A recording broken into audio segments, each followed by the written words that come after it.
The 1951 Whizzer Pacemaker. No doubt about it, the motorcycle industry has a rich and interesting history. Sometimes we come across an item of importance for motorcycling history that isn't actually a motorcycle as we think of it by today's definition. Our subject is just such a machine, the Whizzer Pacemaker. Whizzer Pacemaker design.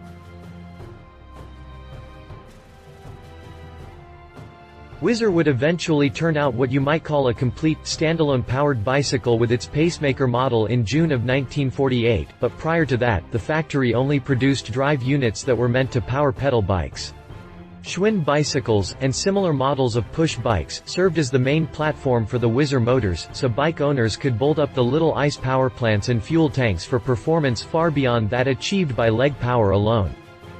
World War II brought with it a bevy of restrictions and rationing, forcing the marque to lobby the U.S. government for the right to continue producing their products. The request was granted, and the factory went about the business of producing bolt-up drivetrains for defense workers only to support the folks that peopled the engines of industry supplying our fighting forces. Post-war production saw a move toward the first pre-assembled motorized bicycle, the Pacemaker, which, interestingly enough, was James Dean's very first motorcycle-like machine, gifted to him by an uncle. Subsequent efforts produced bikes that were more like proper motorcycles complete with kick-starters as the factory had abandoned pedal power on its smaller Sportsman, and larger Ambassador models. Competition within the bolt-on industry and the proliferation of the modern scooter saw the demise of the brand in the mid-60s.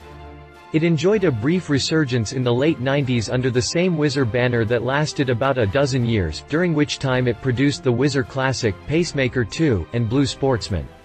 Like the originals, these were motorbikes with a factory-fitted engine on a Schwinn frame. The 51 Pacemaker was, essentially, a beefed-up Schwinn bicycle that came complete with good old pedals, and this allowed it to function kind of like a modern moped. The loop-style frame is what we would call a beach cruiser nowadays, with graceful curves and low-rise handlebars. A magneto-powered dynamo headlight did what it could to help the rider see and be seen, but all other signaling was done by hand. It looks like the chrome fuel tank holds about 5 quarts and the solo seat was sprung to give your kidneys a bit of a break. A chrome rack rode over the full rear fender to provide the only cargo capacity.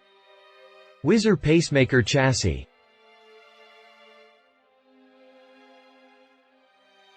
The tubular steel frame ran with a rigid rear end, though the front end had rudimentary telescopic forks that were sprung, but not hydraulically damped. Coaster brakes on the rear hub provided all of the breakage, which is kinda scary considering these bikes could achieve speeds in the 30 to 40 mph range. Whizzer Pacemaker drivetrain.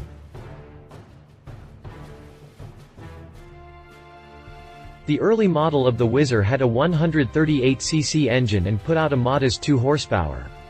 It ran with the much maligned Tillotson carburetor aka Toiletson. This carb had a plastic bowl section that was prone to cracking and leaking under heat, vibration, and the chemical effects of gasoline. That unpopular tomato can was replaced by the Carter carb in 1948, and that's what the J-model engine still carried in 1951. The 199cc J model booted output up to a sizzling 3 horsepower from its flat-head, air-cooled thumper, and you could spruce up your ride with a dual exhaust setup and other accessories. A belt and pulley final drive carried power to the rear wheel. Whizzer Pacemaker pricing. The Pacemaker launched in the U.S. market in the summer of 1948 for the tidy sum of $199.50. Whizzer Pacemaker competitors. There was no shortage of clip-on competition for the Pacemaker in the early 50s, from both domestic brands and manufacturers abroad. Not only was the bolt-up bicycle engine business booming, but so were some new threats. Honda produced its own domestic motorized bike, the Pan-Pan, in 1946. By 1951, it was exporting the D-Type aka Honda Dream to the US, and it was a proper motorcycle, if a small one. Additionally, European scooters, including the still operational Piaggio brand and its Vespa division, were popping up at a frenetic pace as two-wheeled, gas-powered transportation gained popularity. This pressure caused the clip-on market to become more competitive and eventually led to the brand's demise in 1965. Read our full review of the Honda Dream D-Type.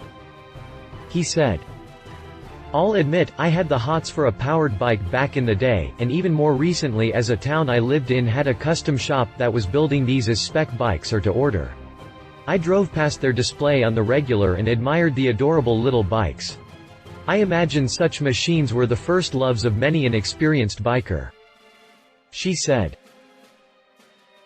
My wife and fellow motorcycle rider, Alan Hinton, says, "Back in the day, a bike like this would be the bomb, and it made two-wheel motorized travel available to the general public. If you can imagine, this would be a gateway bike to bigger, proper motorcycles and laid the groundwork for young influencers such as the iconic bad boy, James Dean." If you liked this video, please share your thoughts in the comments below and don't forget to hit the subscribe button.